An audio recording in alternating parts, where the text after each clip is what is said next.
ভক্তবৃন্দ ও আসরে উপস্থিত সাধু গুরু ব্রাহ্মণ বৈষ্ণব, আপনাদের শ্রীচরণে আমার ও আমার সম্প্রদায়ের সশ্রদ্ধ দণ্ডবৎ প্রণাম। তাই শাস্ত্রে বলেছে, ভক্তের পদজল ভক্তের পদধূলি প্রেম ভক্তি দিতে বল। তাই আপনাদের শ্রীচরণ ধূলি ছাড়া আমি এই গৌর গোবিন্দের গুণগান বা গুণকথা বর্ণনা করতে পারবো না।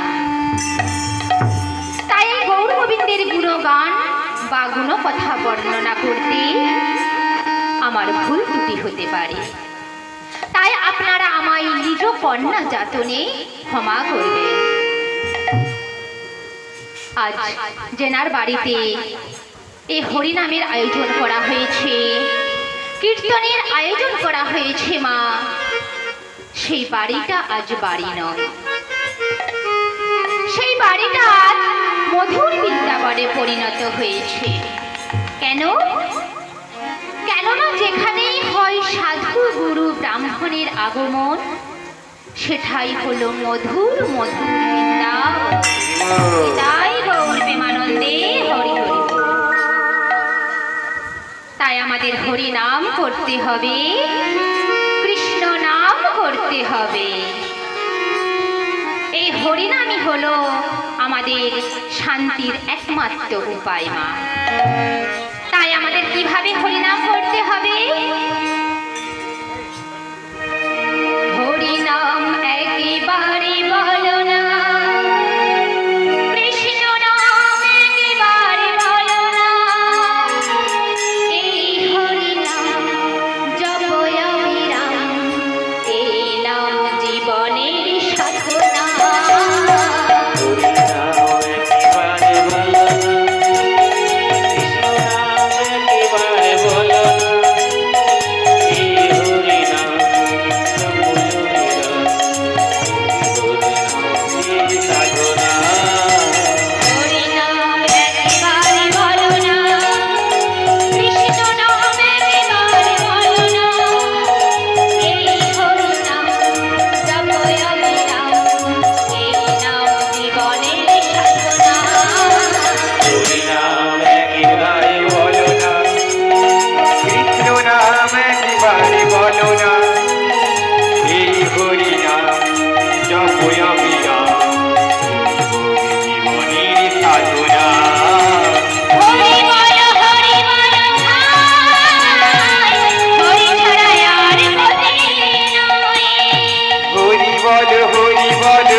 ভক্তবৃন্দ, আজ কবিরাজ গোস্বামীর কলমে প্রমাণিত। কি প্রমাণিত মা? মোর সখা মোর পুত্র মোর প্রাণপতি, যে আমারে করে শ্রদ্ধা ভক্তি, আপনারে বড় মানে আমারে ভাবে হীন, সেই ভাবে আমি তাহার অধীন। তাই তো ভগবান এই সমস্ত ভিখারীদের মর্যাদা বাড়াবার জন্য কি করেছেন মা? নিজেই ভিক্ষার ছোলা কাঁধে নিয়ে এই দ্বারে দ্বারে ভিক্ষা করেছে। গৌরীদাস কিন্তু একজন মা ভিখারি ভক্ত। তাই এই প্রসঙ্গে কৈলাসী মহাদেবী একদিন মহাদেবকে হেসে হেসে বলছেন, প্রভু, আচ্ছা প্রভু, অধিকাংশ ভক্ত কেন ভিখারি হয় প্রভু? বলুন না প্রভু, অধিকাংশ ভক্ত কেন ভিখারি হয়? তখন মহাদেবীকে হেসে হেসে বলছেন, দেবী, ভগবান কোনো দিন ভক্তকে ভিখারি করতে চান না, তবে ভক্তির স্বভাবজাত ধর্মই হচ্ছে ভিক্ষাবৃত্তি। তাই তারা ধন দিলেও নেবে না, চতুর্বর্গ ফলও নেবে না মা। এখানে চতুর্বর্গ ফলগুলি কি? এখানে চতুর্বর্গ ফলগুলি হল ধর্ম, অর্থ, কাম, মোক্ষ। এইগুলি হলো চতুর্বর্গ ফল। আর এইগুলি কৃষ্ণ ভক্তির বাধা। তাই ভগবান ভক্তকে ধন দিলেও নেবে না, চতুর্বর্গ ফলও নেবে না। কেন? কারণ পাছে প্রেম ভক্তি হারিয়ে যায়। কারণ এইগুলি কৃষ্ণ ভক্তির বাধা। তাই কি বলছে মা?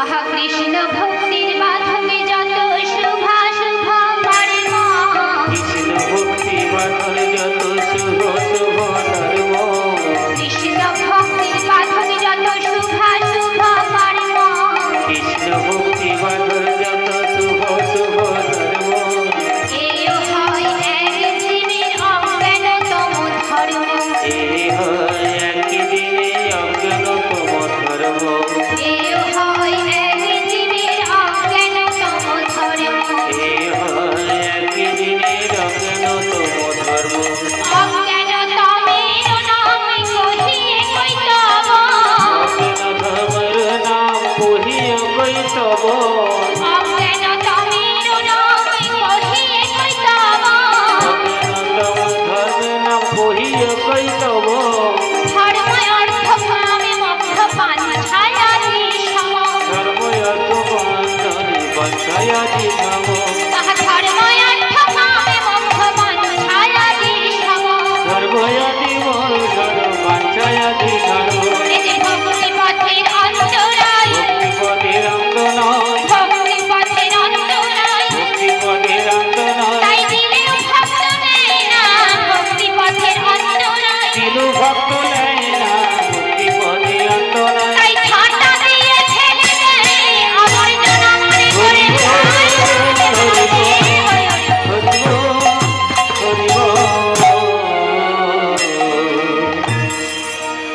ভক্তগণ, ঐশ্বর্য ধন যদি ভক্তি পথের অন্তরায় হয়, তাহলে চৈতন্য চরিতামৃতে একথা লিখলেন কেন?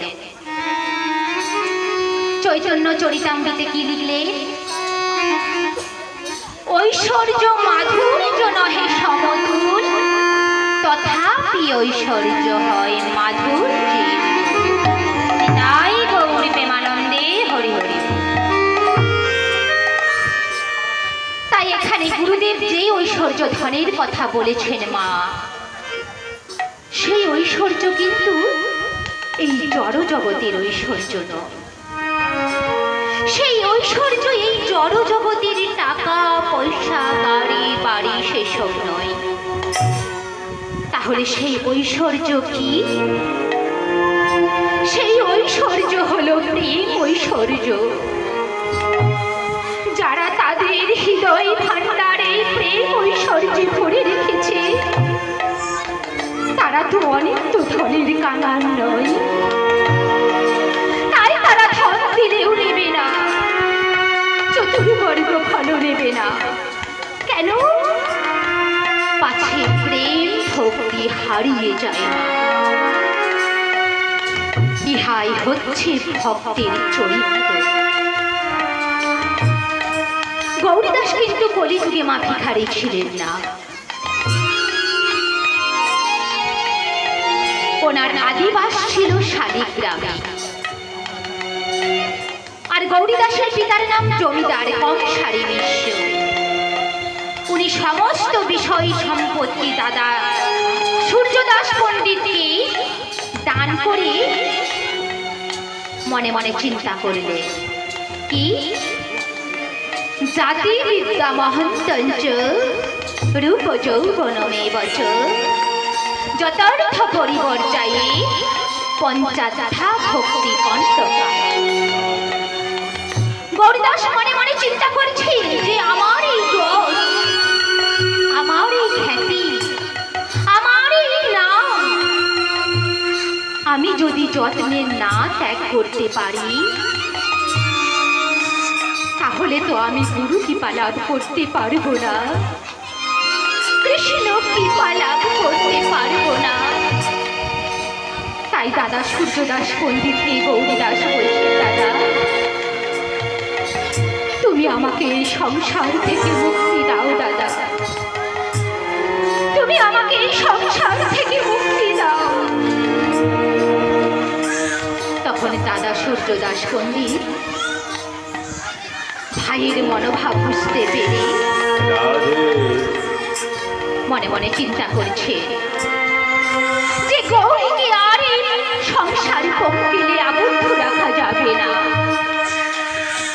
তাই সূর্যদাস গৌরীকে বলছে, ওরে ভাই তুই যেতে পারিস, হ্যাঁ ভাই তুই যেতে পারিস, তবে তবে তোকে আমার একটি কথা মানিয়া চলিতে হবে।